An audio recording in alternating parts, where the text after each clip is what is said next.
There is no growth in comfort and no comfort in growth. Yet the big leaps are how careers are made and how businesses excel. So how do you master not knowing at all or feeling like an imposter? How do you have the conversations that will lead to trust and, of course, excellence? How do you take charge of the things that you can control? How do you thrive outside your comfort zone? That's what this podcast is about. I'm your host, Wanda Wallace, and it's time to get out of the comfort zone. Welcome to the conversation. All right, I believe personally that this ability to influence people, to persuade them to your point of view, to convince them to take an action you want to take are essential skills to lead people. Actually, they're essential skills to execute or to get anything done in today's organization. I don't care what size you are, because there's virtually nothing you can do alone. You're always looking for somebody else to cooperate with you in some way to achieve an end. But the problem is we use the language, but we're still really insufficiently skilled at it. So when there's an opportunity to talk to an expert on influence, I'm grabbing it. It helps me learn, and I think it's great for everybody out there listening because this is a really powerful skill. So we're going to cover two big areas today. One is just a refresher on some key principles of influence, whether you're trying to influence up, you're influencing peers, or you're trying to influence your team. But I also want to address this question about the ethical side of influence. People often say to me that the tactics can be used manipulatively. So where's the boundary? And that's what we're going to talk about as well today. So my guest is Brian Ahearn. He's the Chief Influence Officer at Influence People, and he's a faculty member at the Cialdini Institute. Great international speaker, coach, consultant, writer, and he really helps clients apply these principles to get great results. And he's certified in the Cialdini Method Certified Trainer designation, and you're one of a handful of people who does this persuasion trainer certification. He's written 4 books. The one we're talking about today is Influenced from Above. So Brian, welcome to the podcast. It's great to be talking to you. Thank you for having me back. I've been looking forward to the conversation, Wanda. So have I. I just loved our last podcast a few years ago. I love the principles in the Cialdini method. I love your take on them in particular. But I'm going to start with a personal journey. You have about writing this book. So you have this personal mission statement that you developed a bunch of years ago. Tell me about that mission statement and how that really influenced writing this book. So the personal mission statement I wrote sometime back in the mid-90s after reading Stephen Covey's The 7 Habits. And unlike many people, I took one step, and that step was to write the personal mission statement. And every day since then, I've either read a part or the entire thing or listened to it. A lot of times in the morning, I'm listening to it on an app that I have. And it just kind of seeps into your soul, all these things that you're focusing on. And for me, it says at the very top that when I die, I want to hear God say, "Well done, good and faithful servant." And as I reflected on that, I thought the key areas of my life were faith, family, personal well-being, and then career in that order. And that was how I was going to align my decision making. And it has served me so well. And I really believe with what I do through Influence People, that if people lay hold of what I talk about in these scientifically proven ways to influence ethically, that they will enjoy more success at the office and all that that opens up for them, and they will enjoy more peace and happiness at home in those relationships. And I think God would say, well done. That is a worthy goal for a career. It's I think it's lovely when people have this personal mission statement and do what Stephen Covey always talked about, which is sort of reflect on that regularly, daily. In fact, Covey advocated that it was at the top of your calendar and you review it every single day. And it's not a bad strategy. I know people who go back and review that. I mean, it's a wonderful thing. And I love that we're going to look at the influence from a more ethical point of view, because I feel like that's something that we don't talk enough about today, and I feel like it's needed today.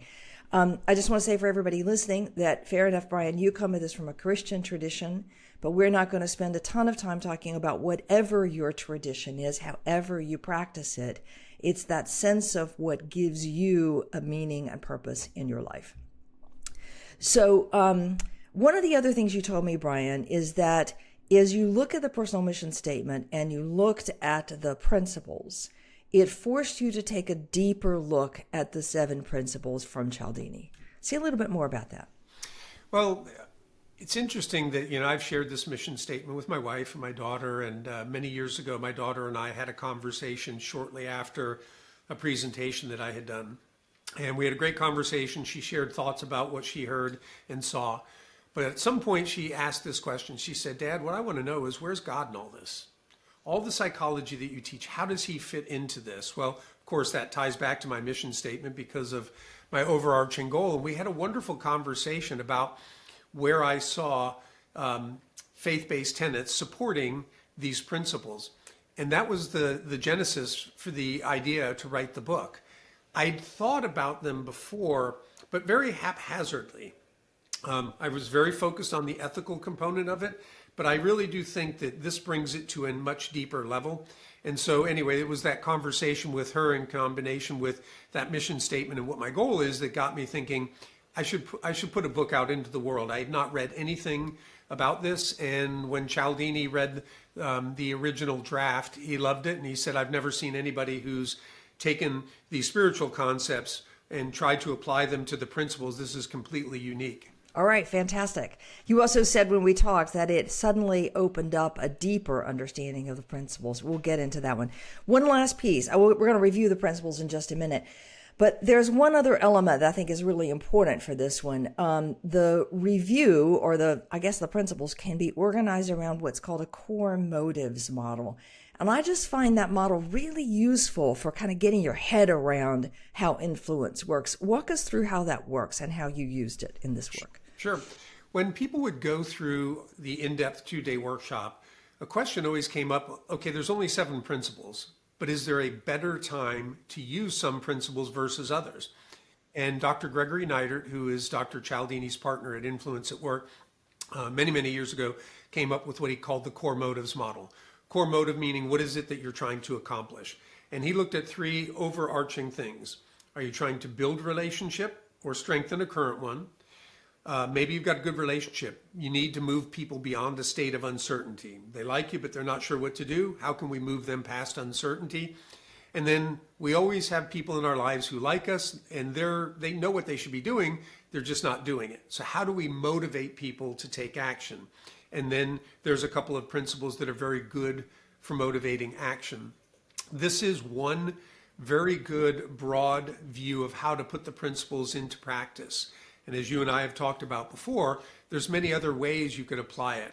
I focus on sales. So what's the best psychology for prospecting all the way through referrals? Sometimes I look at dealing with different personality styles. So it's a model for you to very quickly put into practice these principles in a way that's not just haphazard. Right. I like that framework, the notion that what am I trying to accomplish at this moment in this conversation? Is it about building the relationship or strengthening the relationship? Because if that isn't solid, you're going to have trouble moving anywhere. Is it about trying to get people over the uncertainty hump? Or is it really about motivating to action? I just think that's really good. Relationship, uncertainty, motivation. Okay, now walk us through the 7 principles. And the way I want you to do this, like give each one and then kind of give me a quick example so we understand what the principles really are. Okay. So the first principle that we talk about is liking. And for me, in the clients that I work with, this one is the foundational principle because it's about building those relationships. I work primarily with insurance, and insurance is still a personal relationship game. So liking says it's easier for people to say yes to us if they know us and they like us. And as I tell audiences, not that hard to get people to like you. But the key is not about getting people to like you. Wanda, it is not about me getting you to like me. It should always be about me coming to know and like you. And for me, that is what really changes the game on utilizing this principle. It begins to inform all the other principles. So that's what I would want people to take away from this. Don't try to get people to like you. Focus on liking the people that you're with. Okay. That's like the old adage in sales that says, if you don't like the product, you can't sell it. But it's not trying to tell people how wonderful I am, but finding what's wonderful in them. Absolutely. And I think that goes through so many core principles we've seen in so many places. Yes. And, we all run into people that we work with who are not very likable, to put it mildly. And you can see that in how all these other people respond to them. But what I have found, with very few exceptions, is that when you really dive in there and try to get to know and like them, you break through, you find a person who's pretty wonderful. And the reason that there's that aura about them is they probably a self-defense mechanism like, hey, I'm not here to make friends, I'm here to do work. It's self-protection because they recognize that people don't necessarily like them, but people haven't taken the time to get to know them. And so this principle can do wonders in terms of your relationships with whomever it is that you're dealing with. Yeah. All right, I'll make two comments about that. One is I have a coaching client at the moment, very senior, who if anybody spends the time to get to know this person, they find this delightful, charming character. But if you don't spend any time to get to understand the person, their backstory, their motives, their drivers, you just meet this very strong, opinionated individual. And everybody who has broken through to know anything about the individual rates them magically on every scale you could want. People who haven't bothered rate them on the polar opposite end. And it's really fascinating to watch this one. The second thing I say is people always ask me about a relationship like a boss that they're struggling with and don't very much like the boss. And my advice always been is to find one thing you like about that boss. And I have yet to see if you find one thing and show it that you can't turn that relationship around. So I'm with you on this principle of liking. All right, so that's one. What's number two? Number two is the principle of unity. And unity says it's easier for us to say yes to those who are of us, those with whom we share an identity or a deep bond. The example that I always share when I talk about this is my father, who served in the United States Marine Corps from 1962 to 1969. He did a 13-month combat tour in Vietnam. And from the time I was a little boy, I always recognized when Dad's around another Marine, it seems like he is closer to him than me, his own son. And I never understood it until Cialdini began to popularize and talk about the principle of unity. But my dad shares a bond with these other Marines that very few people in the world can understand. In fact, he wrote a short memoir about his time in the Corps, and he said, I still value Marine friendships above all others, even if they were not from Vietnam. There's an invisible bond that joins us forever. And that phrase just jumped out at me. That's exactly what unity is. When unity is present, the interesting thing is our helping someone else is almost like helping ourselves because of the merging of our identities. And then the interesting thing about that becomes you don't even have to necessarily like the other person very much. There are some family members that we may not like a lot, but we will probably give them a kidney before we'll do it for just a friend, because we're genetically wired to help our species, help our family line go on. And that's what this principle is about. It is much deeper than mere liking. And when it's present, again, I want people to recognize you're aiding somebody who you have unity with, does wonders for yourself. It's almost, again, like you're helping yourself because of the shared identity. All right. And you've talked about this as a way of, it doesn't feel like self-sacrifice.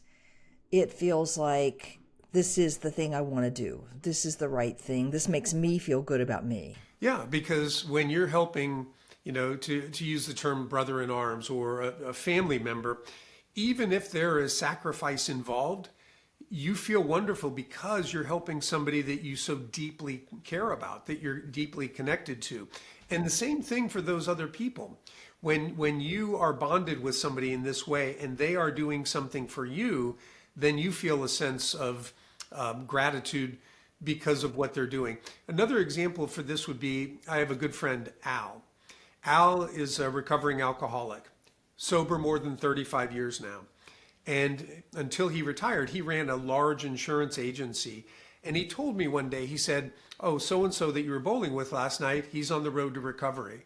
And I said, really? And he said, yeah, I like to hire people who are on the road to recovery because I tell them, if you can beat the disease, selling insurance is going to be easy. And so he will give these people who a lot of others will not give an opportunity, he will give that to them. And when they succeed, what it does for him is amazing. He's taking a risk, but the risk is worth it because he understands how valuable it is to be able to help somebody on the road to recovery. Right, right. Okay, so I see this in when you find something you truly have in common with somebody else. Whether, you grew up in a similar environment or a similar country or a similar university or a hobby or even something deeper than that, there is a bond that gets created very quickly, okay? But that can become manipulative really fast. So how do we use, so I recognize if unity is there, then great, things will happen. But can I manufacture unity? Should I try? How do I keep this from being manipulative? Yeah, you can't necessarily manufacture unity. There are things that you can do that may take time, being together and acting together. The longer we're with somebody, people who are listening, if you've worked in your organization for maybe decades and you know other people who have, you're spending more time with them perhaps than family. So you get to know them at a deep level. Can't manufacture that. It takes time. When we move in synchronicity, we tend to feel bonded. So that can happen more quickly. I'll go back to the Marines, right? As they're marching in unison, they start feeling bonded because they are a unit. They are a team. But in terms of using these things manipulatively, this goes back to our character and the decisions that we're going to make. And we can talk about, what are the core things when it comes to being an ethical influencer, if you'd like to go down that path. But I do really believe that if I tap into the principle of liking first, and I get to know and like you, Wanda, well, I would never manipulate my friends. I trust you wouldn't do that. And so the more that we can look at people and say friend, the less likely we are to manipulate. But on the positive side, we'll probably work longer, harder, and be more creative because I really do want to see my friends succeed. I mean, that's part of my company mission is professional success, personal happiness. So it's easier for me when I can look at my clients and call them friend. Okay. All right. So we come back to that liking of somebody else, investing in that first as the principle then that's going to drive everything else. All right, so we've done two principles. Let's keep going. Reciprocity, one of my all-time favorites. So reciprocity says that we feel an obligation to give back to those who first give to us. And we're conditioned on this from childhood. I'm sure, Wanda, that you, with your kids, and I know with our daughter when she was little, some of the first words we taught her were, thank you. Somebody did something kind, we'd say, what do you say, Abigail? And she'd look up and say, thank you. And she began to be conditioned that, when someone does something, there's an expectation that I do something in return. What I tell people, though, is we don't use reciprocity. Just because we know that doing or helping somebody will cause this sense of obligation, we don't do it to pull this lever and get people to do what we want. If we've employed the principle of liking the right way, then we genuinely want to help people that we feel deeply connected to, that we call friends. And so it moves it from transactional to relational. And that's where people start to sense, hey, this guy Brian, he's not doing this just to get something. I can tell he genuinely cares about me. And that's what opens them up to whatever I might propose or ask, because they also believe friends do right by friends. And so therefore, what I'm probably proposing is good for them. Okay. To come back to this in a minute to ask you about how do you avoid being manipulated, but let's get through the principles in just a moment. Social proof is the next one. Okay, so our first three that we covered, those are the relationship building, and now we'll talk about two principles that are good for helping people get beyond that uncertainty. And social proof is that innate desire that we have to look to others to see how we should behave in certain situations. When we're parenting our kids, we called it peer pressure, right? We didn't want them to follow the crowd. We knew that tendency was strong, and sometimes the crowd's doing the wrong thing. We get older and we still respond to social proof. When you're working in an office and you look around and you see the social norms, you start conforming to those without even thinking. That's why I jokingly would say when I worked at the insurance company, and back in the day it was suit and tie, nobody wore a red suit. Now you could have, but that would have stood out. That would have been against the social proof that was going on there. And so people just kind of naturally conform. And this principle can be powerful because if you think about the history of human beings, being social creatures, we take our cues from one another for survival. There was safety in numbers. And even though safety might not be on the line now, it still heavily impacts how we think, feel, and behave. Yeah. It's so powerful. It's a core component of sort of the nudge methodology, which I'm sure you know about, the idea that I just make it easy for you to go along with what everybody else is doing. And changes in the environment. I remember a CEO telling me once that he happened to like tassel loafers. His predecessor happened to like tie-ups. So the day he became CEO and he started wearing tassel loafers, he looked around the entire floor and all of a sudden everybody is switched into tassel loafers. No edict, no requirement. He's not that kind of personality, but it's just, that's that social proof. Oh, okay, I'm going to do the same thing. So it's a powerful tendency that I don't know we're always conscious of. All right, principle number 5, consistency. Well, actually, let's talk about authority because authority. Authority. Yes, I missed one. Sorry. Falls under the moving people beyond uncertainty. Authority is that natural tendency we have to follow the lead of people that we see as having superior wisdom or expertise. Right? We just feel more confident when someone who's an expert tells us what to do. And a funny story to highlight this, my wife's a really, really good golfer. And many years ago, I had been speaking at a sales training event, and I used a golf example. So when I get home, I tell her about the example that I had used. We were having dinner, and I shared this example. Weeks later, she's reading a book on golf, turns to me and says, "Listen to what Corey Pavin wrote." And she reads this paragraph. It's almost exactly what I talked about with mindset. So I confidently puffed my chest out and said, "I told you that." And she goes, "No, you didn't." And I go, "Yeah, remember a few weeks ago I came home from the training event?" No, she had no recollection. Finally, in frustration, I said, "Oh, if Corey Pavin says it, it's true, but when I say it, it's not." But for your listeners who probably don't know Corey Pavin, he won the US Open in 1995 and at one point was the number 2 ranked golfer in the world. So who are you going to believe when it comes to golf advice, right? The second best player in the world or Brian Ahearn, double bogey? But Wanda, here's the thing. What I told Jane was 100% as true as what he wrote on the pages of the book. But I wasn't believed because I'm not considered an expert when it comes to golf. And so sometimes two people can say the same thing, and the person who's seen as an expert is believed, and the person who's not is doubted. So it's really important that our expertise is out in front of us. Yeah, you see that with hiring consultants all the time in organizations. The individuals in the organization may say, "Here's what we should do," but somehow it carries more weight when the expert consultant says, "This is what we should do," to everybody's frustration. But I recognize that one for sure. Okay, so we've got 3 principles around relationship. Liking is the core. Unity, our bonds together, what do we share in common? Reciprocity, that kind of reciprocal doing favors, supporting each other in kind. We've got 2 around getting people to move beyond uncertainty. That's the authority and the social proof. All right, let's go to the last one, which is motivating to action, consistency. So consistency is that internal psychological pressure and external social pressure that we feel to be consistent in what we say and do. I like to boil it down to word and deed. Most of us feel better about ourselves and we look better to other people when we live up to our word. So this is an internal driver of our motivation. Even with people that we don't have strong relationship with, we just don't feel good if we say one thing and we do another.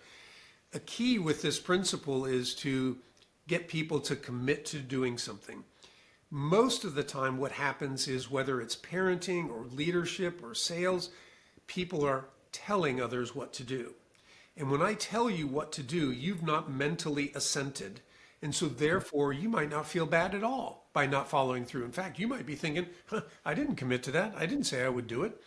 But if I ask you and you say yes, the odds that you will actually do what I'm asking go up dramatically. And so the one key bit of advice I'd like people to remember here is stop telling people what to do and start asking. And I think you'll be pleasantly surprised at how much more people follow through because they don't want to feel bad about themselves. Okay. That is an interesting. Plus, we know that when you ask people, they feel involved, they feel listened to, they feel important. By the way, they happen to feel liked. So we're right back to the beginning of this one. All right, that's consistency. Now let's get the last one, which is scarcity. Our final one, yeah, scarcity. Scarcity, FOMO, fear of missing out, right? We value things more when we believe they're rare or if we know that they're going away. It just, there's something in us that's like, I just want that thing more now. The danger with this one is people get exposed to this quite often by manipulative salespeople. They give you that false sense of scarcity. They'll say something like, Wanda, I can only offer the deal today. If I have to come back another day, I can't offer you this deal. So they're using a time sensitivity, but the reality is they're probably offering the same deal to customers tomorrow and the next day and the next day. There's nothing scarce that's actually there. And so people really, they have their guard up when it comes to scarcity. If you've employed the principle of liking the right way, right? I come to know you, I like you, I care for you, I want to see that you make the best decisions possible. I would not be doing my job as an ethical influencer if I didn't alert you to the fact that what I'm sharing or offering might not be available at some point in the future, or that I'm not highlighting the fact that this is totally unique. It's different than anything else. So I've moved away from something that could be perceived as manipulative because you're saying, again, Brian likes me and cares for me. And it seems like he's really passionate about the fact that not taking advantage of this opportunity could be a bad thing for me. So I'm going to give it a lot more thought and time to make a determination, is this what I should actually do? And is now the right time. So Brian, as you go through each of these 7 principles, it's very clear that the underpinning here is the liking, but not making it's not a false sense of making the other person like you. It's a genuine sense of you liking the person you're trying to influence and persuade. Yeah. And it like I said, it informs every one of the other principles, right? If I get to know you, I understand other people who are similar to you. There's a use of social proof. I understand what you value, believe, have done. That's part of consistency. It just informs all the principles. I say to people all the time, managers trying to give feedback, managers trying to motivate, managers trying to get accountability, people trying to get their peers to work with them, is that if the person you're working with doesn't feel liked by you, cared about as a human being by you, you're never going to succeed at any of that. I mean, if you just stop and think about it, somebody's giving me feedback, but I think they don't like me, I'm not listening to that feedback. I'm not acting on that feedback. Yeah, and I think it's true across everything. Yeah. Why would I want to pay attention to something that someone who does not care about me has to say? Now, that's not to say that there may not be truth. Sometimes we get hard truths from people that we don't like if we're willing to kind of assess, like, what, I don't like them, but maybe they're right. But in the whole, if I've got relationship with you via you're my manager or boss, and I sense that you don't really like or care for me, I'm not going to trust your advice. Why do I trust the advice of people who don't care for me? Exactly. Well, I think that's true for absolutely everything across business. And if you start with where I said at the beginning, that influence and persuasion and convincing and communication are the heart of getting anything done. And you just said to me, the principle of influencing anybody is having you like them and them feel that they are liked. Okay, there's a starting point. Mm-hmm. Go ahead. Well, I was going to share a quick bit of research around this where Northwestern and Stanford universities had MBA candidates, and they were put into an online negotiating situation. One half was told, keep it strictly business. The other half was told, get to know your negotiating partner. When they looked at the results, only 6% of those who got to know their negotiating partners failed to negotiate some structured agreement in this particular negotiation. But for those who didn't, the ones who kept it strictly business, 30% unable to negotiate a structured agreement. So in other words, 5 times more people failed at this task. Only difference, they took time to get to know people versus the others did not. It really makes a difference. I'm going to, I think that's really important. I'm going to take a page from Adam Kahane, who I've talked about many times. He's been a podcast guest, and he deals with some of the worst conflicts around the world, trying to get people who really can't stand each other to come together. His statement is we can get people together to solve a problem if we both agree the problem is worth solving, that we both care about the outcome of that problem in a deep way, and that you use the nature of the problem as, I think you would say, the unity to bring people together. Yeah, I mean, as soon as you started talking about that, I've not heard that exact phrase before, but one of the things about liking is that we have something in common, and then with unity, it's even deeper. But the fact that you both agree that this is a problem that needs to be solved, you have taken a step closer together. And once you've agreed on that, you probably can start finding other things that you agree on. And that kind of gets the snowball going downhill. And that's why it's so critical to find that one thing that we can say that we have in common. Another thing is one thing that we can complement. It tends to get easier to find a second and third thing. Yeah. Yeah. All right. So how do we keep all of this from being manipulative, from feeling manipulative?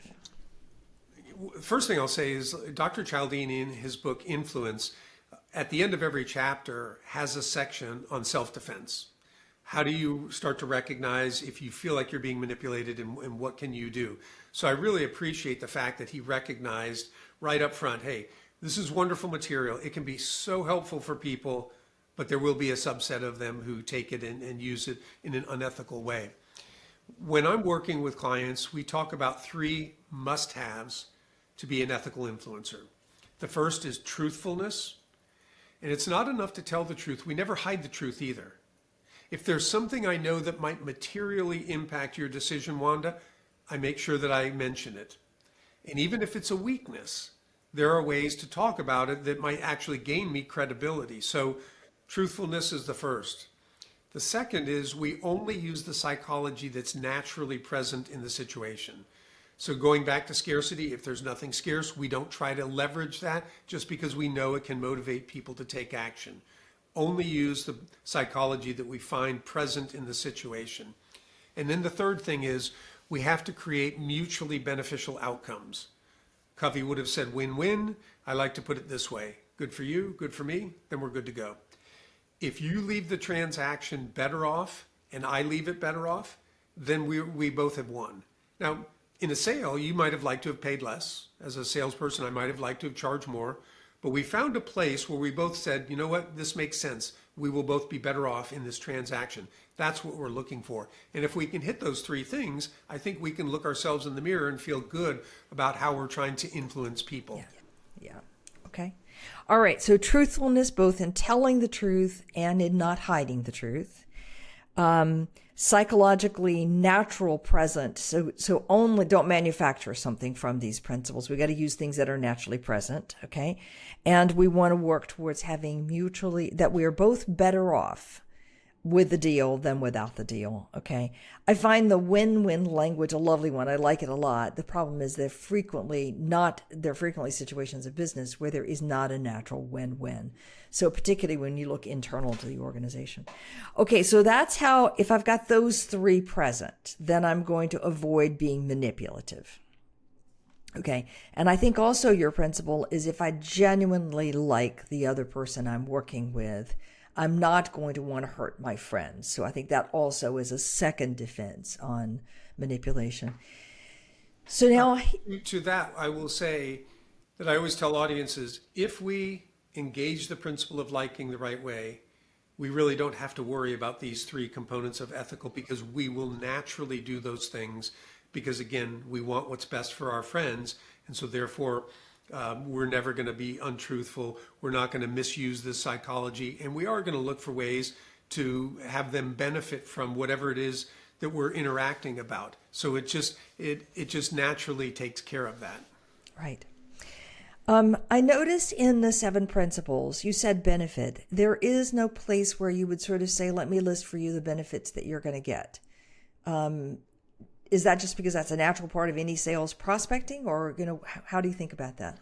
Well, no, within the sales process, absolutely, whatever your benefits are for that individual or organization, you're going to make sure that you mention those. The person who's thoughtful and strategic about it will probably leverage the principle of scarcity, in a way that doesn't come across as fear mongering or scare tactics.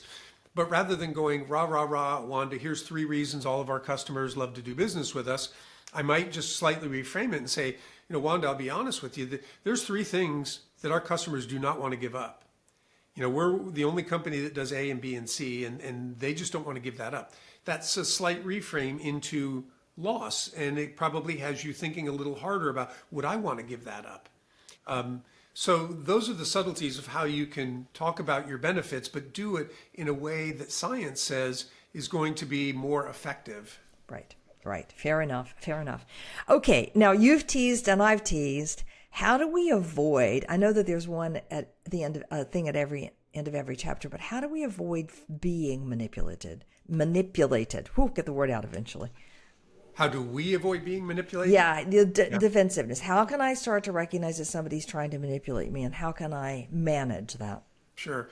One of the things that Cialdini talks about is there's almost always a gut reaction, and to trust your gut. That our gut is telling us something that our senses have not necessarily pulled together.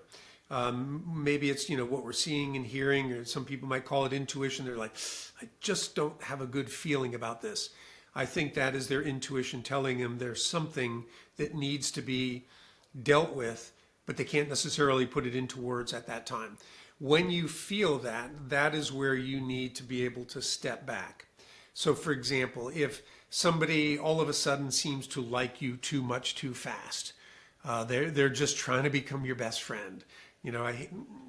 Typical used car salesperson, maybe connecting with you on every single thing that you talk about. You almost think, oh, you must be my brother. We have so much in common. It just doesn't feel right. And when you're feeling that maybe you're making a decision because you like someone too much, you probably should step back and reassess that decision. Another example would be with reciprocity. It's fine when we give gifts, right? If I knew, Wanda, that you enjoyed coffee and I was like, hey, I was at Starbucks and I got you this gift card, it's $5 or $10, you probably feel good about that.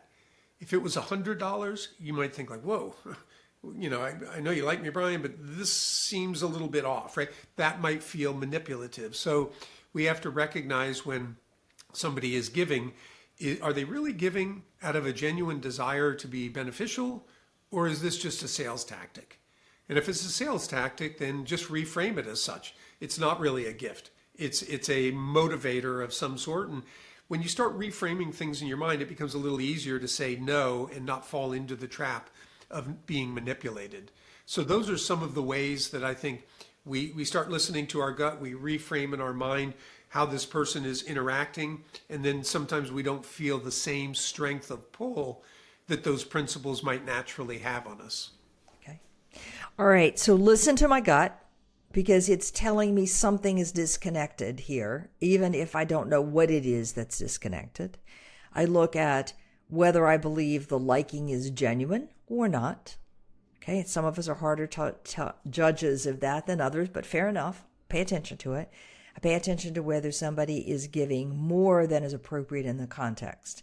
And then I just want to pull back and reevaluate. It's like I put that in my conscious brain so that I say, wait a minute, this is one more piece of information I want to consider in this equation.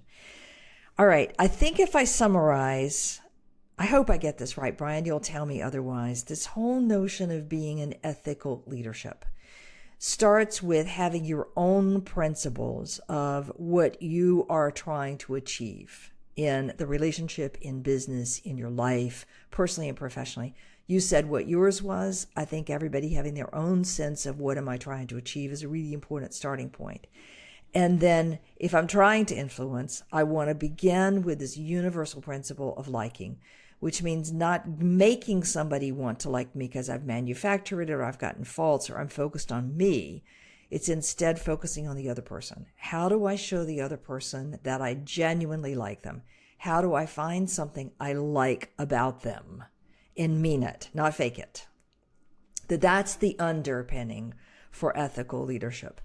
And then it's not manufacturing anything in any of these principles that doesn't naturally exist. So not manufacturing unity, not manufacturing scarcity, just taking what's there on the principle of liking. Yep. That summarizes it great. If we do those things well, then again, it informs all these other principles. They move away from tactics to get what you want as opportunities to genuinely help the people that we care about, whether that's a family member, whether it's a vendor, a client, whomever it is. And I will say, I've got a client who became a friend, and even though over time it was a great client, stayed in touch. At some point he said, hey, the way the economy's going, I'm not sure there's going to be any opportunity for you. And I said, that's okay. I really enjoy our interaction. I want to make sure we stay in touch. Sometime later, daughter gets married. I send him an email, said, hey, it was one of the best days of my life so far. Had some pictures. He comes back and says, that's awesome. By the way, I'm getting married next year in Germany. Would you and Jane come? We're like, wow, absolutely. And so we go there. And so we just keep getting more and more connected. And now most weekends we text each other about football. And again, he's from Germany, so he's learning American football. But this evolved into a relationship. If I never do any more business with this company, that's okay, because I've got a friend for life. But I also know too that if they have a need and they are looking for somebody to fulfill it, and I've got the skill set, they know that I care about them and they trust me. And so I will probably be one of the first people who's considered, but I don't have to push that. I just have to continue to be present and be who I am and be this guy's friend, and we'll see where the chips fall. Yeah. Yeah. Well, and some people may say I lose out on that one, but my personal philosophy is I feel better about myself. And I don't want to gain at the risk of then not feeling good about myself. I guess everybody has to come to their own personal value there at the end of the day. Brian, what a great conversation. I love talking about these principles from an ethical point of view. Just to reiterate the principles: liking, which means I show the other person that I like them and mean it. Unity, we have a deep bond around something. Reciprocity is there's an exchange of things that we do for each other in a natural way. Social proof is that other people are doing it, they tend to follow. Authority is expertise. Consistency in say and do, and scarcity are the 7 principles, with liking being the gold star that we want to achieve. Brian, great to talk to you today. Brian Ahearn is my guest. The book we're talking about is Influence from Above. Brian, if people want to reach you, where should they find you? 2 best places. First will be LinkedIn. And I will tell you, if you reach out to connect and you don't give me a reason, like how you found me, guaranteed you're going to get a note back. How did you find me? I like to know why people are reaching out, where traffic is coming from, and it puts the social back in social media. The other would be my website, influencepeople.biz. You go out there. I've been blogging weekly for more than 15 years, so that's a lot of articles. Been on hundreds of podcasts. There's videos, links to my books. All of that is out there. Okay. All right. Fantastic. I love it. Brian, thanks for being back. Thanks for sharing your wisdom with us, and I love the way this is taken for a new turn. Well, thank you for having me. All right. Join us next week for another episode in Getting Out of Your Comfort Zone. You can check out, if you want to watch this conversation, you can check out our brand new YouTube channel at Out of the Comfort Pod, or come send us comments. We love to hear from you. outofthecomfortzone.com. Thanks for listening. Thank you for joining us today. Tune in for another edition next week with Dr. Wanda Wallace on the Voice America Business Channel. Reach outside your comfort zone this week.